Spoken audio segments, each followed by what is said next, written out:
இப்போ நீங்க இந்த வீடியோவை பார்க்கிறீர்கள் என்றால் உங்களுடைய வாழ்க்கையில ஒரு அமைதியான பதட்டம் இருக்குது. வெளியில எல்லாம் சரியாக இருப்பது போல் தோன்றினாலும் ஆனா உள்ளுக்குள்ள ஏதோ ஒன்று சரியாக அமையவில்லை. முயற்சி இருக்குது ஆனா வேகமில்லை. உறவு இருக்கின்றது ஆனா உறுதி இல்லை. பணம் நீங்க நினைத்தவுடன் வருகின்றது ஆனா அது நிலைத்து இருப்பதில்லை. இந்த 2026ல உங்களுடைய அமைதி சற்று குலையும். அதாவது இது எல்லாருக்குமே நல்ல வருஷமா இருக்குமான்னா ஒரு கேள்விக்குறிதான். ஆனா இந்த வருஷத்துல சிலருடைய வாழ்க்கையையே மாற்றக்கூடிய விஷயங்கள் நடக்க போகுது. சனீஸ்வரன் மீனராசியில் இருக்கிறார் என்றால் அதற்கு என்ன அர்த்தம்னு முதல்ல புரிஞ்சிக்கணும். மீனம்னாலே கனவு, மாயை, நம்பிக்கை. சனி எதை குறிக்கும்னா உண்மை, ஒழுக்கம், கட்டுப்பாடு, உங்களுடைய கர்மா. தன்னுடைய வாழ்க்கைய கனவுலேயே வாழறவங்களுக்கு திடீர்னு உண்மை நுழைந்தா என்ன நடக்கும்? கடந்த 2-3 வருடங்களாக நீங்க ஏதாவது ஒரு விஷயத்தில் சமரசமாக வாழ்கின்றீர்களா? அதாவது சகிச்சுக்கிட்டு வாழ்கின்றீர்களா?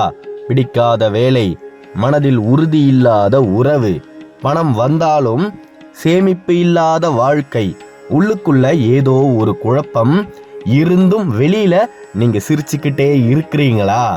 இந்த 2026ல அது மறைந்து இருக்காது. நிச்சயமாக அந்த முகமுடி நீங்கியே தீரும். சனீஸ்வரன் ஒரு ஆசிரியர் மாதிரி கிடையாது. அவர் ஒரு கணக்கு பரிசோதகர், அதாவது ஆடிட்டர் மாதிரி. மிகப்பெரிய அளவுல எல்லா விஷயங்களுமே வெளியில் வரும். உங்களுடைய வாழ்க்கை கணக்கை சரிபார்க்க போகிறார். அதனால கவனமாக இருங்க. அடித்தளம் உறுதியானால் நிச்சயமாக உயர்வை நோக்கி நகர முடியும். வெளிப்புறத்துல மட்டும் நீங்க சந்தோஷமா இருக்கிற மாதிரி இருந்தால் அந்த வாழ்க்கை திருத்தி எழுதப்பட போகுது. அதனாலதான் மேலோட்ட சந்தோஷம் நீடிக்காது அப்படின்னு சொல்லுவாங்க. உறுதியான அடித்தளம் மட்டுமே என்றென்றைக்கும் தாங்கி நிற்கும். வரக்கூடிய ஜூலை மாதத்திற்கு மேல், அதாவது சரியாக 27ஆம் தேதிக்கு மேல் சனியுடைய நிலை வக்ரமாகும். அப்ப என்ன நடக்கும்னா, சனீஸ்வரன் உங்களுக்கு எதையுமே முன்கூட்டையே சொல்ல மாட்டார். அவர் பின்னோக்கி பார்க்க ஆரம்பிப்பார். அதற்கு பிறகு கடந்த 3 வருடங்களில் நீங்கள் தவிர்த்த விஷயங்கள் மீண்டும் உங்களுடைய கண் முன்னே வந்து நிற்கும்.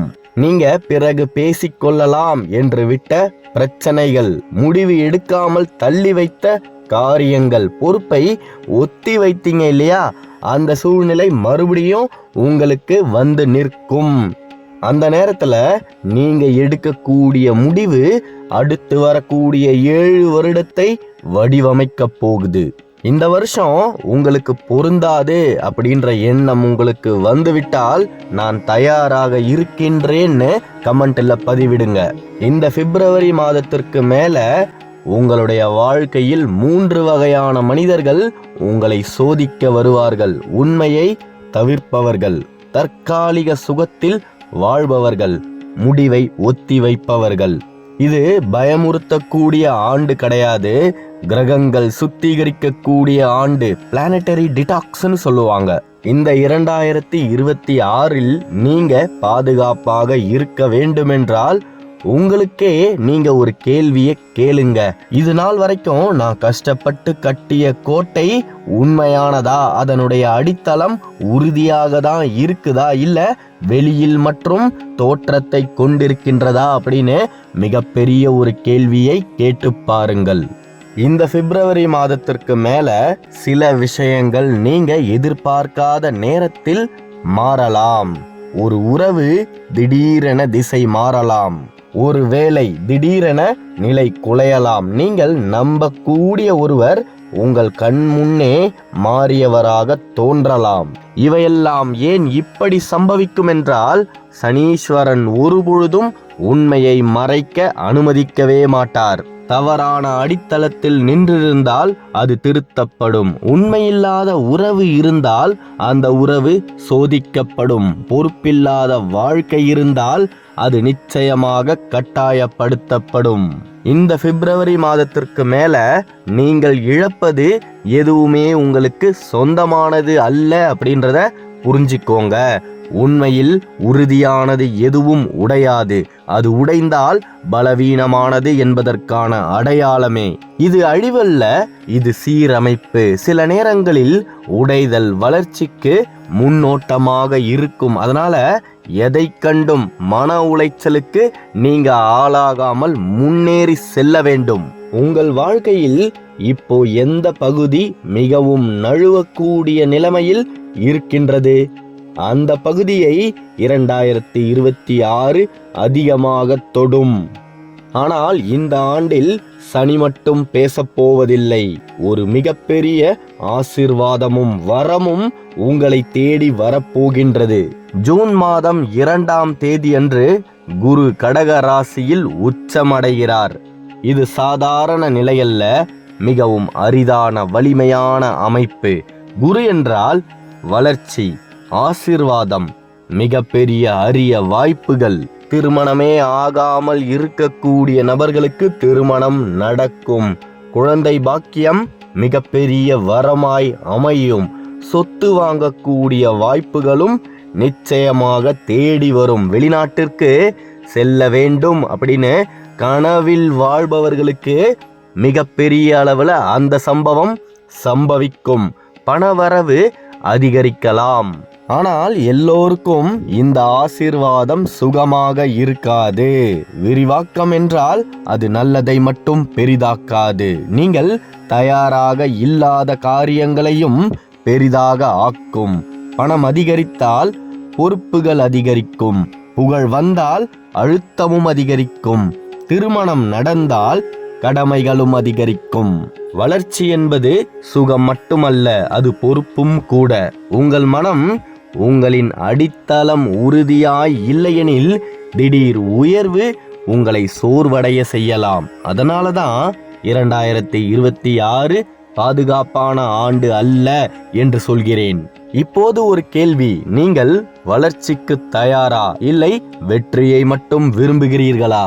குரு வாய்ப்பை மிகப்பெரிய அளவில் தருவார். அதை தாங்கும் மனநிலையை நீங்கள்தான் உருவாக்க வேண்டும்.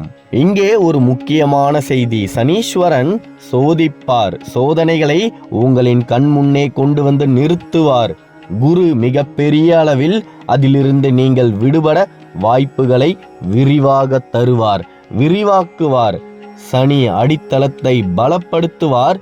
ஆனால் குரு அந்த அடித்தளத்தின் மேல் கட்டமைப்பை கட்டுவார்.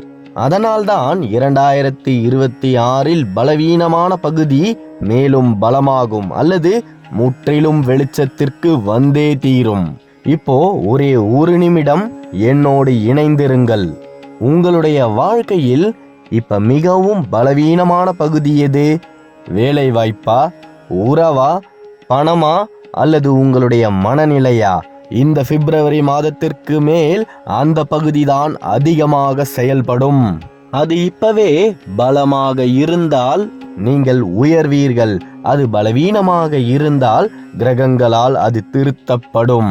இந்த ஆண்டு உங்கள் பலத்தை பெரிதாக்கும், உங்கள் பலவீனத்தை வெளிச்சத்திற்கு கொண்டு வரும். உங்கள் ராசி என்ன? நீங்கள் மாற்ற தயாரான முக்கியமான விஷயம் என்ன? கமெண்ட்ல பதிவிடுங்க. 2026 இன்னொரு சக்தி அமைதியாக வேலை செய்ய போகின்றது. ராகு கேது இவை ஆசையையும் அகந்தையையும் சோதிக்கும் சக்திகள். ராகு கும்பத்தில், அதாவது திடீர் புகழ், இணையத்தில் அதிக கவனம், எதிர்பாராத வாய்ப்புகளும் அமையலாம். ஒரு சாதாரண முயற்சி கூட பெரிய கவனத்தை பெறலாம். ஆனால் கேது சிம்மத்தில், அகந்தை நீடிக்காது, போலியான உறவும் நீடிக்காது. நீங்கள் வெளியில் காட்டக்கூடிய முகம் உள்ளுக்குள் இருக்கக்கூடிய ஆன்மாவுடன் பொருந்தாவிட்டால் அது உடைந்து போகும். புகழ் வாழ்ந்தாலும் பணிவு இல்லையெனில் அது நீடிக்காது. ராகு வாழ்க்கையில் உயர்த்துவார், ஆனால் கேது எடை போட்டு பார்ப்பார். டிசம்பர் மாதத்துல ராகு மகரத்திலையும் கேது கடகத்திலையும் வேலை, குடும்பம் இந்த இரண்டின் சமநிலை சோதிக்கப்படும். வேலைக்காக குடும்பத்தை மறந்தால் உறவுகள் தூரமாகும். குடும்பத்திற்காக பொறுப்பை விட்டால் வேலை அழுத்தம் அதிகரிக்கும். இந்த ஆண்டு ஒரு பக்கம் மட்டும் சாய அனுமதிக்காது.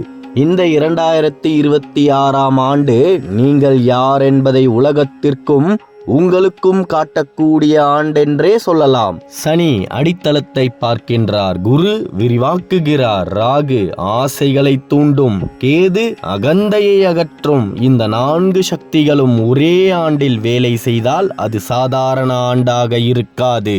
இந்த ஆண்டு நீங்கள் கட்டியதை உறுதிப்படுத்தும் அல்லது மீண்டும் கட்ட சொல்லும். இந்த 2026இல் நீங்கள் எதை இழக்கின்றீர்களோ அது உங்களுடைய வாழ்க்கைக்கு தேவையில்லாதது. சில நேரங்களில் இடிந்து விழுவது அழிவல்ல, அது தவறான கோட்டையை அகற்றுவதற்கு சமம். இந்த ஆண்டில் 2 முடிவுகள் தான், சரிவு அல்லது மாபெரும் வளர்ச்சி. நீங்கள் எந்த பாதையை தேர்வு செய்கிறீர்கள்? உங்கள் ராசி என்ன? 2026இல் நீங்கள் மாற்றப் போகும் முக்கியமான விஷயம் என்ன? கமெண்ட்ல பதிவிடுங்க.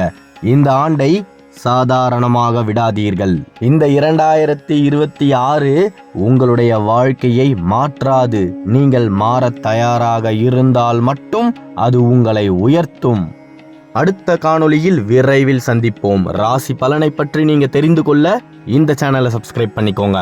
நமச்சிவாய வாழ்க, நாதந்தாள் வாழ்க, இமை பொழுதும் என் நெஞ்சில் நீங்காதான் தாழ் வாழ்க. தென்னாடுடைய சிவனே போற்றி, எந்நாட்டவர்க்கும் இறைவா போற்றி. நன்றி.